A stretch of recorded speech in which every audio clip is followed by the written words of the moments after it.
কানা আউওয়ালা মান দাইয়াফা দাইফা ইব্রাহিম আলাইহিস সালাতু ওয়াস সালাম। পৃথিবীতে সর্বপ্রথম মেহমানদারির যে রীতিনীতি সুন্দরভাবে চালু করেছেন তিনি হলেন ইব্রাহিম আলাইহিস সালাতু ওয়াস সালাম। তাহলে কোরবানির সুন্নত পাইলাম ইব্রাহিম নবীর থেকে, আবার মেহমানদারির রীতিনীতিটাও পাইলাম ইব্রাহিম নবীর থেকে। এইগুলো মেহমানদারি সম্পর্কে প্রথম কথা। 2 নম্বর কথা, মেহমানদারি করা আমাদের নবী মুহাম্মদ সাল্লাল্লাহু আলাইহি সাল্লামের সুন্নত। সহিহ বুখারীর 3 নম্বর হাদিস। জিবরিল আমিন নবীজির কাছে আসলেন, আসার পর সূরা আলাকের 5টা আয়াত আল্লাহ নাজিল করলেন। এই 5 আয়াত নিয়ে আমাদের নবী হেরা গুহা থেকে চলে আসলেন। ফারাজা বিহা ইলা রাসূলিল্লাহি রাসূলুল্লাহ সাল্লাল্লাহু আলাইহি ওয়াসাল্লাম ইলা খাদিজা। নবী কোরআনের 5টা আয়াত নিয়ে আম্মাজান খাদিজার কাছে আসলেন। বাসায় ঢুকলেন, ঢুকে বললেন জাম্মিলুনি জাম্মিলুনি, তোমরা আমাকে চাদর দিয়ে ঢাকো, তোমরা আমাকে বস্ত্রাবৃত করো, চাদর দিয়ে ঢাকো। ফাজাম্মালুহু, সবাই তাকে চাদর দিয়ে ঢাকলেন, কাপড় দিয়ে ঢাকলেন। হাত্তা যাহাবা আনহুর রাউ', নবীজির ভয়টা কেটে গেছে। নবীজি ভয় পাইতেছে কি? খাদিজা রাদিয়াল্লাহু তাআলা আনহাকে হেরা গুহার পুরো হিস্টরি শোনাইলেন। নবীজি বলেন লাকাদ খাশিতু আলা নাফসি, খাদিজা আমার ভয় হইতেছে। কয় কেন? আমারে মনে হয় কেউ মেরে ফেলবে। নবীজি বলতেছে, খাদিজা রাদিয়াল্লাহু তাআলা আনহা জবাব দিলেন কাল্লা ওয়াল্লাহি লা ইউখজিকাল্লাহু আবাদা, কখনো না, আল্লাহর কসম, আল্লাহ আপনাকে কখনো লাঞ্ছিত করবে না। কে বললেন? বিবি। কেন? তখন স্ত্রী খাদিজা রাদিয়াল্লাহু তাআলা আনহা, মানে আমাদের আম্মাজান খাদিজা রাদিয়াল্লাহু তাআলা আনহা বললেন, আপনার মাঝে অসাধারণ 5টা গুণ আছে, যে গুণগুলা থাকার কারণে আমি সাক্ষী দিতেছি আল্লাহ আপনাকে লাঞ্ছিত করবে না। এই 5 গুণ সবার থাকে না, তবে আপনার এই অসাধারণ 5টা গুণ আছে। তার মানে এখান থেকে বোঝা যায় আমাদের নবীজির নবুয়ত প্রকাশ মাত্র পাইল, ওই যে কোরআন আয়াত নাজিল হইল, এর আগে থেকে আমাদের নবীর অসাধারণ কয়টা বৈশিষ্ট্য? 1 নাম্বার, ইন্নাকা লাতাসিলুর রহিম, আপনি রক্তের সম্পর্ক রক্ষা করেন, আত্মীয়তার সম্পর্ক রক্ষা করেন, এই গুণটা আপনার মাঝে আছে। 2 নাম্বার, ওয়া তাকসিবুল মা'দুম, অসহায় মানুষকে আপনি সহযোগিতা করেন, এই গুণটা আপনার মাঝে সব সময় আছে। 3 নাম্বার, ওয়া তাহমিলুল কাল্লা, আপনি বোঝা বহন করেন, যে মানুষ বোঝা বইতে পারে না তার বোঝা আপনি বহন করেন। আপনি মানুষের বোঝা বহন করতে করতে অনেক দূর পর্যন্ত নিয়ে যান, যতক্ষণ না পর্যন্ত আপনার কাঙ্ক্ষিত জায়গায় না পৌঁছেন সেই পর্যন্ত আপনি বোঝা বহন করে দেন, এই গুণ আপনার মাঝে আছে। 4 নাম্বার, ওয়াতাকিরিত তাইফা, আপনি মেহমানদারি করেন, এই গুণ আপনার মাঝে আছে। 5 নাম্বার, ওয়া তুইনু আলা নাওয়াইবিল হক, মানুষ সত্যের উপর অটল থাকতে গিয়ে যদি কোনো বাধার সম্মুখীন হয় সেই মানুষটার সহযোগিতায় সবার আগে আপনি দৌড়ে আসেন। এই 5 অসাধারণ গুণ সাধারণত মানুষের মাঝে থাকে, 1টা থাকে, 2টা থাকে, তো এই 5টা গুণ একসাথে আপনার মধ্যে আছে। আমার বিশ্বাস, আল্লাহর কসম, আল্লাহ আপনাকে লাঞ্ছিত করবে। এখান থেকে আমরা কি শিখলাম?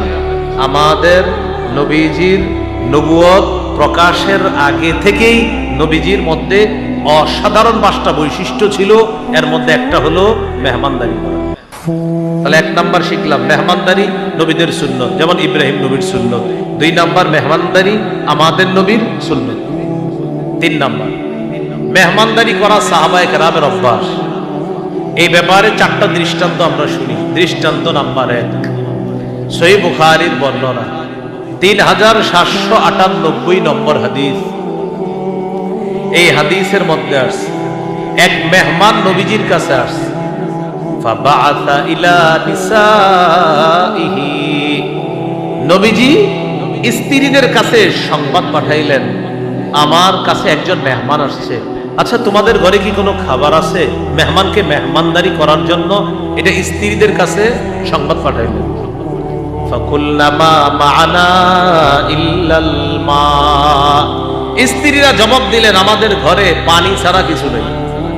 কি ছাড়া? এটা বুঝেন কথাটা কি বলছে? আমাদের ঘরে, এখান থেকে একটু আমরা বুঝি। আমাদের কারো ঘরে যদি পানি থাকে আর কোনো খাবার নাই, আমাদেরকে কেউ যদি বলে ভাই খাবার আছে, তখন আমরা কি বলি? না না, খাবার টাবার নাই। পানি ছিল কিন্তু কি বলি আমরা? না, খাবার টাবার নাই। নবীর বিবিরা কি বললেন? ঘরে পানি ছাড়া। এখান থেকে বোঝা যায় নবীর বিবিরা পানিটারও একটা খাবার মনে করতেন, কারণ তাদের ঘরে মাসের পর মাস এই পানি থাকতো, খাবার মাঝে মাঝে খেজুর, এই দুইটা ছাড়া আর খাবার থাকতো না। এই জন্য বললেন যে ঘরে পানি ছাড়া আর কোনো খাবার নাই, একটা খাবার আছে, কি? পানি।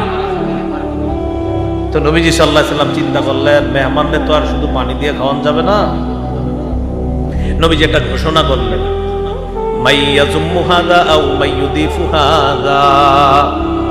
আচ্ছা, তোমাদের মধ্যে কেউ আসো আমার এই মেহমানকে মেহমানদারি করবা? একটু মাথায় আনেন কথাটা, মেহমান নবীর, নবী বলতেছে আমার মেহমানকে মেহমানদারি করবা, আসো কেউ? ফাকামা রাজুলুম মিনাল আনসার, এক আনসারী সাহাবী দাঁড়িয়ে বললেন, হুজুর আমি আছি। সুবহানাল্লাহ। ফানতালাকা বিহি ইলা ইমরাআতিহি, সাহাবী মেহমানকে নিয়ে চলে গেলেন বাড়িতে, স্ত্রীর কাছে গেলেন, গিয়ে বললেন, আকরিমি দাইফা রাসূলিল্লাহি সাল্লাল্লাহু আলাইহি ওয়াসাল্লাম, বাসায় আল্লাহ রসুলের মেহমান নিয়ে আসছি, মেহমানকে সম্মান করো, যথেষ্ট খাতিরদারি করতে হবে, কারণ এটা সাধারণ মেহমান না, এটা আল্লাহ রসুলের মেহমান। স্ত্রী বললেন, হ্যাঁ আপনি মেহমান নিয়ে আসছেন, বুঝে শুনে আনছেন। মা ইনদানা ইল্লা কুতুসি বিয়ানিনা, ঘরে তো বাচ্চাদের খাবার ছাড়া আর কোনো খাবার নাই, আপনি খাওয়ার মতো খাবার নাই, আমি খাওয়ার মতো খাবার নাই, বাচ্চাদের একটু খাবার আমি কষ্ট করে সংগ্রহ করছিলাম, এটা ছাড়া আর কিচ্ছু নাই ঘরে। মেহমান কার? ঘরে নাকি খাবার নাই? স্বামী বললেন, কিছু করার নাই, সাবধান, তোমারে তিনটা কথা বলি, মন দিয়ে শোনো। হাইয়ি তাআমাক, ঘরে যেই খাবার আছে বাচ্চাদের, ওটাই তুমি তৈরি করো। ওয়া আসবাহি সিরাজাক, বাতিটা জ্বালায় দাও। 3 নাম্বার, ওয়া নাউমি সিবিয়ানাকি ইযা আরাদু আশা, বাচ্চারা রাতের খাবার চাইলে ভুলভাল বুঝ দিয়ে ঘুম পাড়ায় দিবা, ঘুমাও ঘুমাও, দিতেছি দিতেছি, এগুলা বইলা ঘুম পাড়ায় দিবা।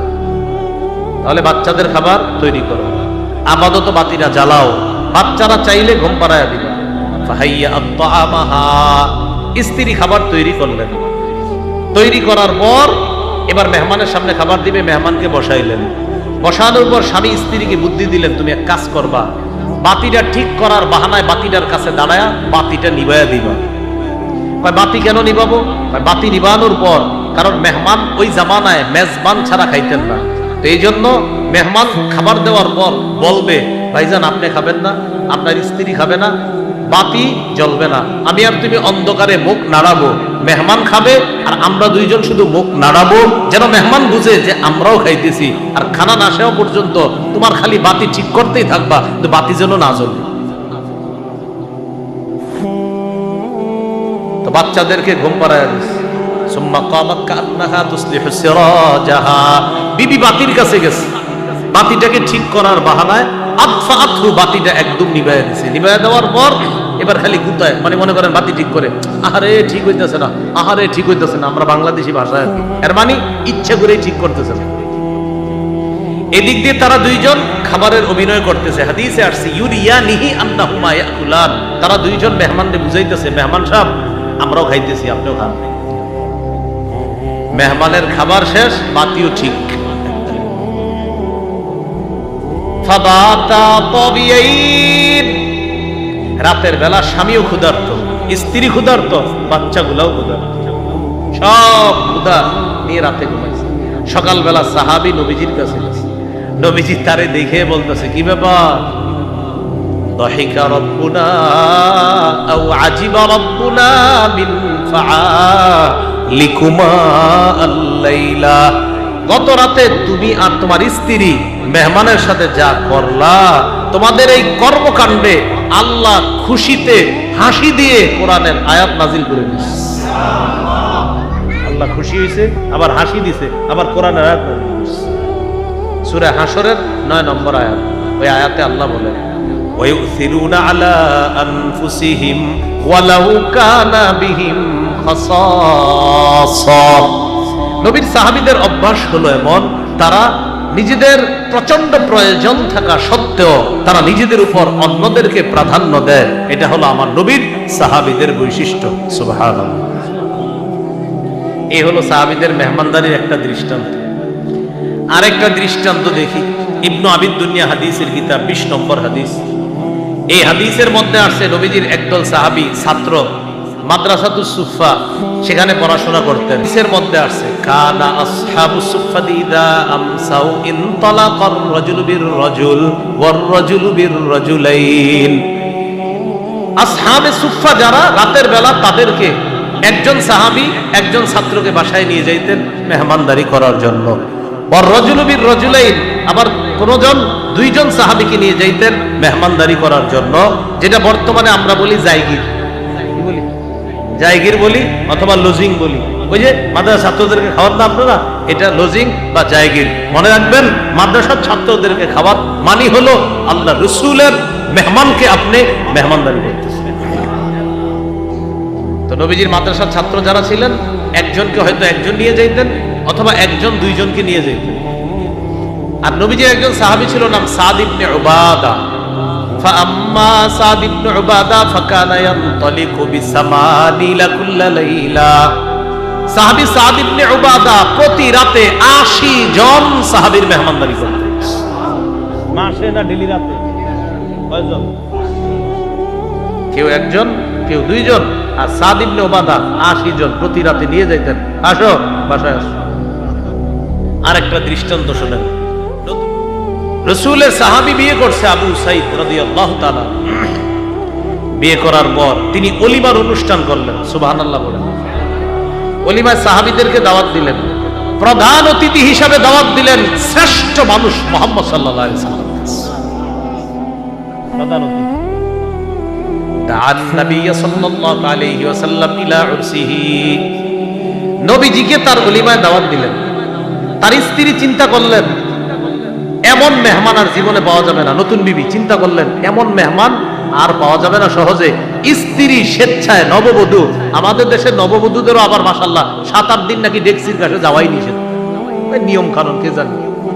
ওই নববধূ চিন্তা করলেন, সর্বনাশ, মেহমান আল্লাহর নবী, মেহমান সাহাবীরা, এই সুযোগ আর পাওয়া যাবে না। তিনি কি করলেন? তিনি নিজেই ভিতরে খাবার পরিবেশনের দায়িত্ব নিয়ে নিলেন।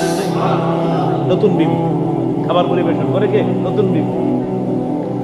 ওয়াকানাত ইমরাতুহু ইয়াউমাইদিন খাদিমাহুম। সেদিন তার বিবি হয়ে গেলেন তাদের মেহমানদারি করার জন্য, খাবার পরিবেশক হয়ে গেলেন তার বিবি। কার?